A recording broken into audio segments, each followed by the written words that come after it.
What's up, my beautiful people? Welcome back to the channel. I am cheesing hard here for y'all because we get this question a lot. Hella, why do you wear 4 watches? For this exact reason and more to come. But we're here to talk about wearing 4 watches at the oldest ultra marathon that people claim, the Western State 100. So I wore 4 watches and I'm here to share with y'all the data.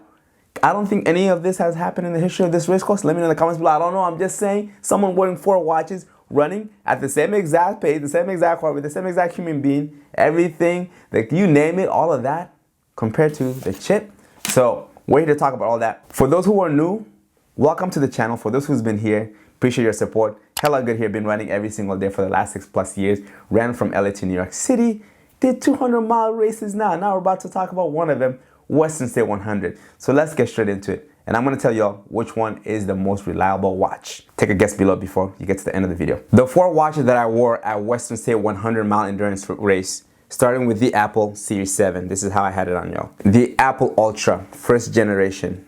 Coros Apex 2 Pro. Garmin 955 forerunner. And of course, last but not least, we had the chip. That was on my chest. Only one watch lasts out of the 4. So in a weird way, it was good that I had 4 watches on. Let's go from the shortest battery life to the longest one. Y'all might guess this, but first one, I do love Apple Watch, Apple Series 7. It is older, yes, whatever, it has the internet. This one died the first. The Apple Series 7 lasted 10 hours, 57 minutes, and 11 seconds before it died. And it covered 43.76 miles, burning 5,226 calories, and elevation gain at that point was 7,328 feet, and my average pace was 15:01. My average heart rate, guys remember this race heart rate, I didn't have a heart rate monitor on, was 137. And I had to have this watch charged later to pick it up past midnight to keep my run streak going with it when I was actually cruising at Forest Hill, which was at mile 62. So this watch, it was connected to cellular and whatnot, but there's no service out there. And I expected this watch to die first. I really did, because this watch is what, Series 7 now. We got the Series 9 out now and the second Ultra out. So it's about 3 to 4 years old. So the battery could be a little more beat up, whatnot. So this was the first one to die, and it was the Apple Series 7.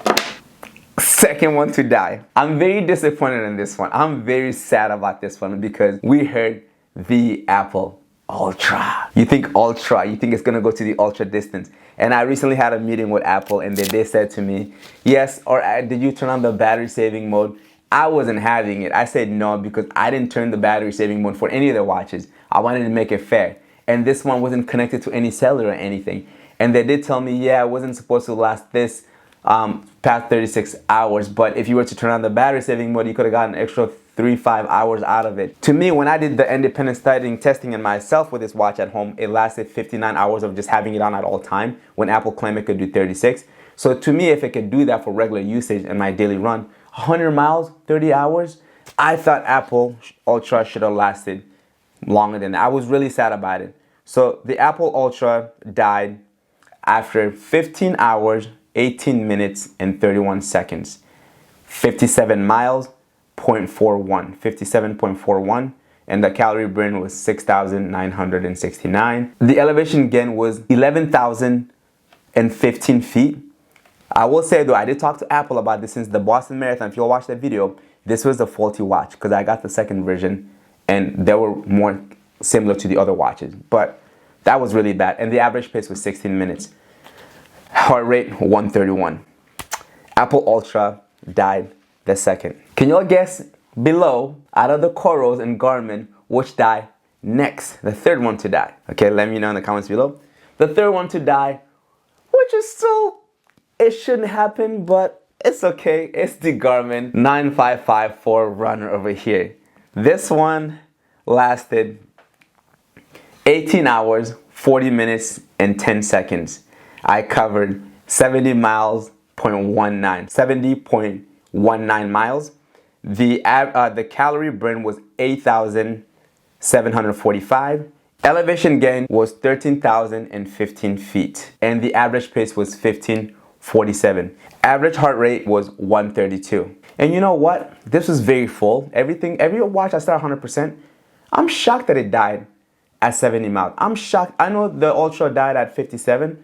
I'm shocked it was not too far off from that. I know it was 70 and that, but they should have been close to the 100-mile mark. Wait a minute, I forgot to tell you something. This is solar. It was a sunny day, so I was supposed to get extra juice. Garmin. Last but not least, it was first, a little drum roll. We got the Coros Apex 2 Pro, my beautiful people. Let me tell y'all, before we even go ahead, this was the watch, the first version, the Apex Pro, that lasted the longest at Leadville 100. So we get the second version, it did not disappoint. So it died, it didn't die at all actually. It did not die at all. Let's go through the stats. It took 27 hours, 29 minutes, and 56 seconds for this to complete the race. Not for it to die, for it to complete the race. After I finished, there's 39% battery life left on this watch. And the crazy thing is, yo, I did a whole week after using it for my daily run before I plug it to the charger. And the time that I did that, it wasn't because it was gonna die really, it was because it wasn't like the teen percentage, it was like 13, 12%, so I just charged it. So which is insane. Distance was a little more on a little disappointing side, was 99.78. So it didn't hit a whole 100 miles on this watch. I don't know why. It should have been way more than 100 miles, because when you go into the aid station and out, like I go see my crew and out, that should be adding up even distance. But the distance for the course is 100.2 miles. So I should have been well over. So it didn't get to that. But the time finishing was similar, which I'll get to with the chip time. Calorie burn was 12,128. Yeah, I had to eat a lot. The elevation gain was 16,706 feet gain. The average pace was 14:16. It lasted longer toward the end of the race. I started picking up my pace, 14:16. The heart rate was 128. Now, let's go to the chip. It took me 27 hours, 29 minutes, and 53 seconds to complete 100.2 miles. And the average pace, I don't really know, because I can't really see it online. So you can take a guess, somebody do the math for me. And that's what the chip said. So the time actually for the Coros was really close, because the difference was 3 seconds, which is awesome, which was literally right on spot when I stopped my watch after completing the race. So that was the only information I could give you about the chip. 27 hours, 29 minutes, and 53 seconds. Basically, get the Coros Apex Pro 2, or get the Coros Apex, because that one also lasted 100 miles if you're trying to run more than 18 hours. Because for what you get and you can depend on it, you gotta go with that. If I were to go out there and I want something to depend on battery-wise, because I know the accuracy stat is another subject, battery, you gotta take something that you know can last, that can go the distance, which is the Apex 2 Pro. There's nothing really to it, y'all, my beautiful people. Let me know below, but I will do a video though. I did bash Apple Ultra right now, but I'm gonna do a video why y'all should consider an Apple Ultra if you can afford it, because price also is another subject, right? So thank you so much for coming and watching this video. This is my experience at the Western State 100 with 4 watches. Coros, kudos to you. You got the battery. You win this time. Dun, dun, dun, dun, right there. Love y'all. Get your work, and I'll see you on the next one. Let's get it. I'm a Western State finisher, y'all. Let's go, baby.